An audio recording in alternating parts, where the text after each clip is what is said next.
Assalomu alaykum, hurmatli xalq tabobati muxlislari.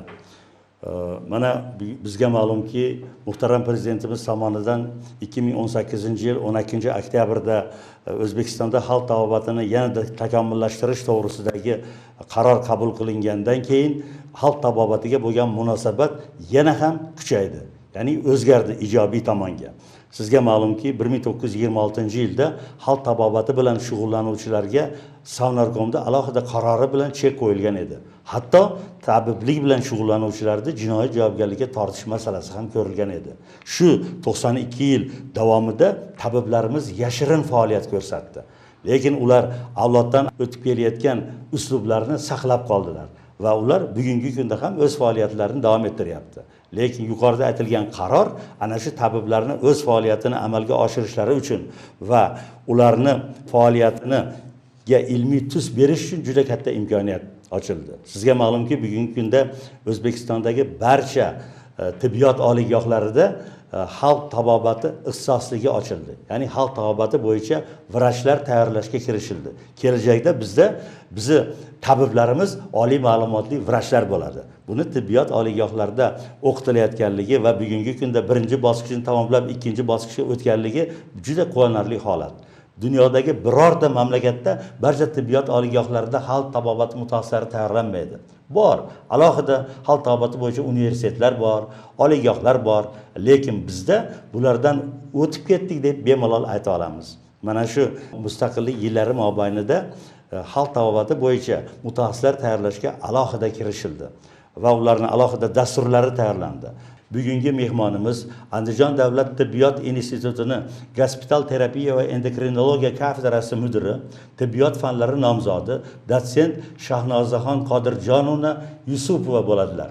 Shahnozaxon Qodirjonovna bugungi kunda ana shu kafedraga mudirlik qilish bilan birga doktorlik dissertatsiyasi ustida ham ish olib boryapti. Shahnozaxon doktorlik dissertatsiyasi qandli diabet va surunkali yurak yetishmovchilik kasalliklari mavzusiga bag'ishlangan bo'lib, u xalq tabobatini zamonaviy tibbiyot bilan uyg'unlashgan tarzda olib borishga juda katta e'tibor beryapti.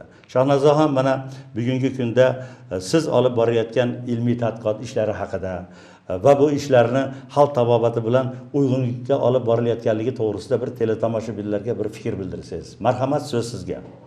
Assalomu alaykum. Hurmatli Ibrohim Rahmonovich, avvalambor ko'rsatuvga taklif qilganingiz uchun sizga o'z minnatdorchiligimni bildirmoqchiman. Bundan tashqari xalqimizni sog'lomlashtirish yo'lida qilayotgan ishlaringiz uchun ham alohida rahmat aytmoqchiman. Demak, hozirgi kunda endokrinologik kasalliklar keng tarqalgan kasalliklardan birlari. Bular albatta bu qandli diabet kasalligi. Bizni O'zbekistonda keyin yod yetishmovchiligi mintaqasida joylashgani uchun qalqonsimon bez kasalliklari va hozirgi zamon pandemiyasi desak ham bo'ladi, bu semizlik kasalliklari eng ko'p uchraydigan endokrinologik kasalliklarga kiradi. Qandli diabet kasalligini yana bir yomon tomoni shundaki, qandli diabet kasalligi uzoq vaqt juda ham yashirin kechadi. Bemorlar ularda qandli diabet kasalligi boshlanganini qachonki asoratlar rivojlanganda ko'pincha bilib qolishadi.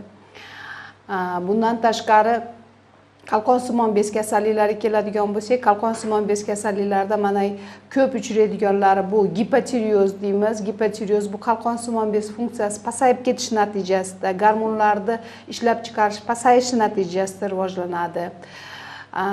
Keyin yana ko'p uchraydigan bu diffuz toksik bo'koq, ya'ni zaharli bo'koq deymiz. Bu bo'koq turida teskarisiga bo'lib qalqonsimon bezdan gormonlar ishlab chiqarish kuchayib ketadi. Bemorda ozg'inlik bilan, yurak o'ynashi bilan, ko'zlar chaqchayishi bilan xarakterlanadi va yana ko'p uchrayotgan bu endemik bo'koq. Endemik bo'koq shu atrof muhitda yod kamligi hisobiga insonga kam yod qabul qilinadigan bo'lsa, bunda qalqonsimon bez gormonlari hosil bo'lishi kamayadi. Shuni hisobiga qalqonsimon bez kattalashadi va bo'qoq hosil bo'ladi. Ko'p bizni mana xalqimiz bo'qoq desanglar yugurib kelishadi biz oldimizga. Ular o'sma deb tushunishadi. Bu o'sma emas, shu organda kompensator kattalashish deb tushunish kerak, lekin albatta vrachga murojaat qilib buni davolatish kerak bo'ladi. Va hozir yuqorida aytganimdek, ko'p uchraydigan kasalliklardan biri hozirgi davrda bu semizlik kasalligi. Semizlik kasalligi shu bizni hozir xalqimiz noto'g'ri ovqatlanishi natijasida ko'proq turli xil yengil hazm bo'luvchi uglevodlarga boy mahsulotlar iste'mol qilish natijasida, kam harakatli natijasida keng tarqalib boryapti. Shu mana semizlik kasalligi hatto Yevropa davlatlarida ham, Amerika qit'alari mamlakatlarida ham juda keng tarqalgan. Shu semizlik kasalligini aytaylik, kasal oldini olish avvalo asosiy narsa. Kasal bo'lgandan keyin davolash uchun qanaqa preparatlardan tavsiya etiladi, masalan, bugungi kunda? O'sha semizlik kasalligini davolash uchun. Davolash mumkinmi? Mumkin bo'lsa qanday? Semizlik kasalligini davolashda demak 3 xil yo'l bilan davolash mumkin. Bu birinchisi demak konservativ, buning ichiga medikamentoz va dorivor o'simliklar yordamida bu yerda bemorga tavsiya qilishimiz mumkin. Keyingisi bu demak operativ yo'l bilan. Operativ yo'l endi qachonki semizlik bu 3-darajaga o'tib ketadigan bo'lsa, yog' to'qimasi o'ta bemorda rivojlanib, bemorda hayotiga xalaqit beradigan holatda bo'ladigan bo'lsa, bu yerda albatta operativ yo'l qo'llaniladi. Birinchi, ikkinchi darajalarda demak shu dorivor o'simliklar yordamida turli xil fitochoylar bor va o'simliklar asosida tayyorlangan ozdiruvchi preparatlar bor va kimyoviy preparatlarimiz bor. Bu demak ishtaha markaziga ta'sir ko'rsatib, insonda ishtahani pasaytiradigan sibutramin preparatlari bor va ikkinchi guruhdagi preparatlarimiz bular ichaklarda yog' so'rilishiga ta'sir ko'rsatadi. Yog' so'rilishini kamaytirish natijasida demak yog' inson organizmidan ajralib ketishiga ta'sir ko'rsatadi. Ana xalq tabobatida shunday bir taklif bor. Bizning sirli tabobat kitobimizda ham parhezlar berilgan. Masalan, ozish uchun nima qilish kerak? Bizda shunday tavsiya bo'ladiki, grechkani masalan 200 gram grechkani olib, kechqurunda ustiga qaynoq suv quyib qo'yiladi. Ertalabgacha turadi. Ertalab u chala pishib qoladi. Uni to'kib olib, kun davomida iste'mol qilinadigan narsa 3 ta. Birinchisi o'sha grechkani yaxshi chaynab iste'mol qilish kerak. Ikkinchisi olma sharbatidan tayyorlangan so'qni ichish kerak. Xohlagancha ichsa bo'laveradi. Uchinchisi yog'siz sutdan tayyorlangan qatiq yoki suzmani iste'mol qilish kerak. Demak, iste'mol qilinadigan narsa grechka, olma sharbati va qatiq yoki suzmani iste'mol qilish kerak. Shu uchovini haftada bir kun boshqa ovqat yemasdan iste'mol qilsa, boshqa kunlari xohlagan ovqatni iste'mol qilishi mumkin. Ana shu ichaklardagi so'rilishni ma'lum darajada kamaytiradi. O'sha grechka evaziga agar shuni bir 3 oy qilinsa, bemalol haftada bir kun qilsa, bir kun yetadi. Kamida 10-15 kilogramga vaznni tashlashi mumkin. Bu xalq tabobatini buyurgan usullardan hisoblanadi. Shuning uchun mana bu muammo bugungi kunda hal qilingan, xalq tabobati bilan zamonaviy tibbiyotni uyg'unlashgan tarzda harakat qilsa, buni bemalol yechish mumkin bo'ladi. Endi mana endokrinologik kasalliklar orasida qandli diabet juda keng tarqalgan dedingiz. Shu qandli diabet turlari haqida, qandli diabetni davolashda qo'llaniladigan preparatlar haqida bir og'iz, ikki og'iz gapirib bersangiz. Marhamat. Qandli diabet kasalligi mana har 2 yilda Xalqaro diabet federatsiyasi dunyoda qandli diabet kasalligining tarqalishini o'rganib chiqadi. Shu federatsiya 19-yilda demak qandli diabet tarqalishini o'rganganda yer aholisining 463 millioni qandli diabet bilan xastalanganligi aniqlangan. Bu shu 2045-yilga borib 700 millionga yetadi ular deb ular demak prognoz berishyapti. demak qandli diabet kasalligi juda ham shiddat bilan o'sib borayotgan kasalliklar. Endi mana butun dunyoda bo'layotgan koronavirus pandemiyasi natijasida yana ham qandli diabet bilan xastalanganlar soni ko'payib ketdi. Chunki birinchidan bu virusning ta'sirida, bu virus o'zi diabet chaqirish qobiliyati bor. Ikkinchidan og'ir bo'lgan bemorlarimizga deksametazon preparati qo'llanildi. Deksametazonda ham hali insulinga qarshi ta'siri bo'lganligi uchun ularda ham qandaydir bir agar unda qandli diabetga moyillik bo'lsa, turtqi bo'lib chiqib ham qolishi mumkin. Qandli diabet kasalligining o'zi ikki xil turi bor. Birinchi turida demak bu yerda insulinning absolyut yetishmovchiligi bo'ladi. Ya'ni oshqozon osti bezidan mutlaq insulin gormoni ajralmay qo'yadi. Bu ko'pincha 30 yoshgacha bo'lgan insonlarda bo'ladi. Va kechishi bo'yicha o'tkir kechadi. Chunki insulin mutlaq yetishmagandan keyin insulin biz organizmimizda hujayralarning kaliti bo'lib hisoblanadi. Insulin gormoni hujayrani ochib beradi, keyin qondagi qand miqdori hujayrani chekirib ketadi. Shu bilan qonda qand miqdori me'yorlashadi. Endi bu birinchi tur bilan xastalangan diabetlarda insulin gormoni mutlaqo yetishmagani uchun qondagi qand miqdori hujayrani chekira olmaydi. Hujayrani chekira olmagani hisobiga hujayralarda ochinqirash paydo bo'ladi. Ochinqirash paydo bo'lgani uchun bu insonlarda diabet birinchi turi bilan xastalanganlarda oqsillarni, yog'larni parchalanishi kuchayib ketadi. Shuni hisobiga bemorlar ozib ketadi. Bundan tashqari qonda qand miqdori ortishi bemorlarda zaharli moddalar, keton tanachalari deymiz, shularning to'planishiga olib keladi va eng haligi xavfli tomoni bu kasallar o'z vaqtida diagnoz qo'yilib, o'z vaqtida dori bilan davolash boshlanmasa, bular komaga tushib qolishi mumkin bo'ladi. Endi qandli diabetning ikkinchi turi bu yosh kattalarda, 30 yoshdan kattalarda uchraydi. Bu kasallikda asosida insulin gormoni, masalan, hozir mana semizlik ko'p deyapmiz domla. Semizlik ko'p bo'lgan odamlarda insulin gormoni ko'p ishlab chiqariladi. Ko'p ishlab chiqarilgani uchun shu hujayralardagi insulinga bo'lgan retseptorlar uni sezmay qo'yadi. Sezmagani uchun bu yerda diabet rivojlanadi. Yoki insulin gormonining qisman yetishmovchiligi natijasida rivojlanishi mumkin bo'ladi.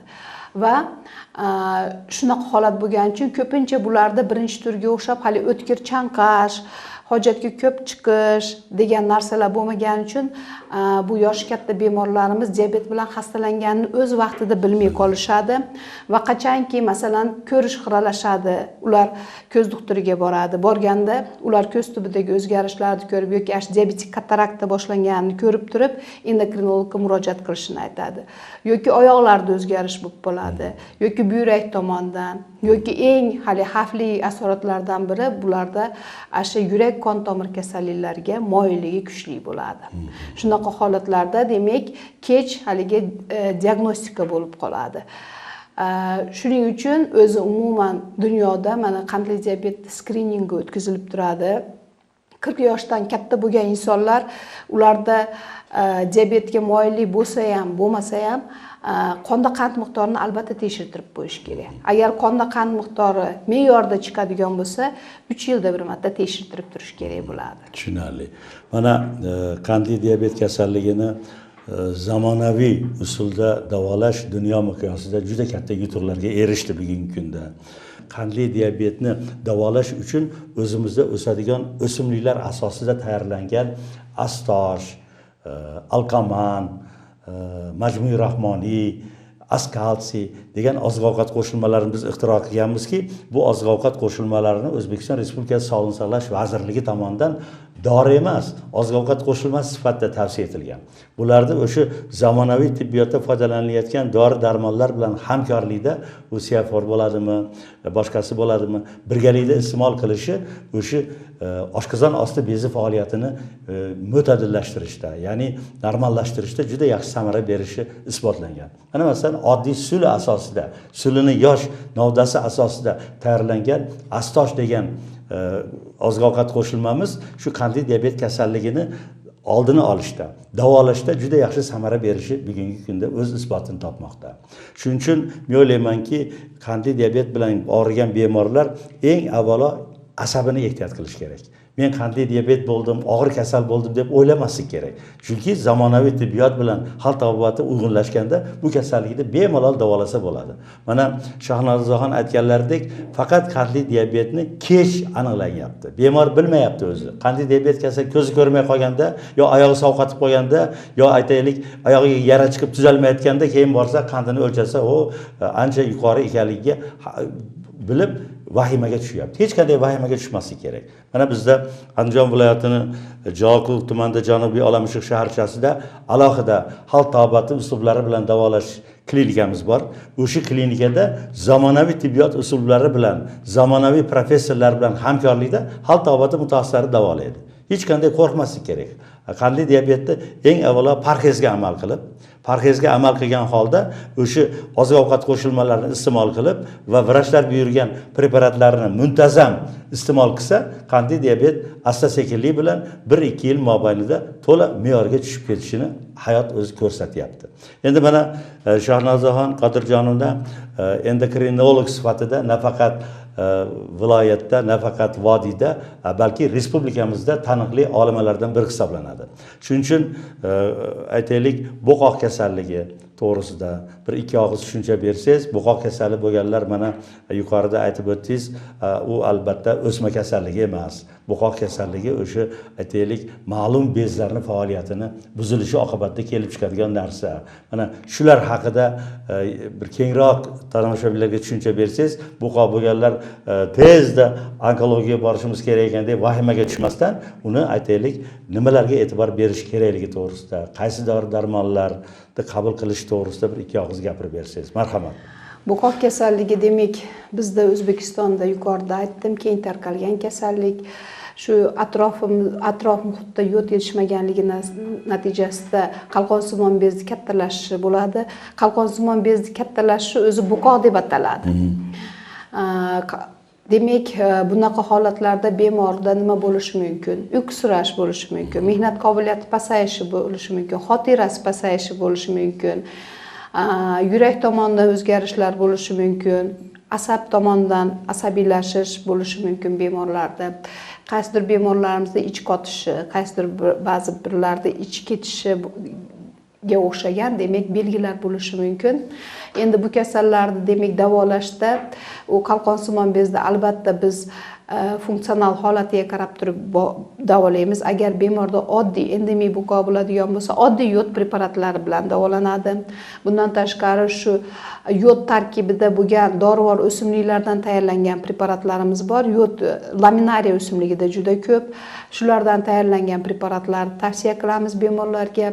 Endi qalqonsimon bez agar o'ta kattalashib ketgan bo'lsa, 4-5 darajasida bo'ladigan bo'lsa, albatta buni xirurgik yo'l bilan olib tashlash tavsiya qilinadi. Ha. To'g'ri. Lekin mana bizda o'sadigan biz tadqiqot olib bordik. Azizbek Xo'janberdiyev degan meni shogirdim kimyo fanlari bo'yicha falsafa doktori bo'ldi. U shu O'zbekistonda o'sadigan o'simliklar tarkibidagi yod asosida oziq-ovqat qo'shimmalari yaratish bo'yicha. Mana bizning tekshirishlarimiz shuni ko'rsatdiki, xurmo mevasida juda ko'p ekan yod. Xuddi shu bilan birga oshqovoqda ham juda ko'p ekan. Oshqovoq asosida mana Tikva degan Sibus korxonasi mahsulot chiqaryapti. Bu Tikva endi biz rus tilida berdik nomini, sababi xalqaro miqyosga chiqmoqchimiz, eksport qilinmoqchi. Oshqovoqdan tayyorlangan oziq-ovqat qo'shilmasi bo'qoq kasalligiga juda yaxshi davo bo'ladi. Bu hamma supermarketlarda bugun Tikva degan narsa sotilyapti. Shu bilan birga u o'sha Tikva oziq-ovqat qo'shilmasi nafaqat bo'qoq kasalligi, balki aytaylik chuvalchanglar bilan og'rigan bemorlarga ham juda yaxshi samara berishi kuzatilyapti.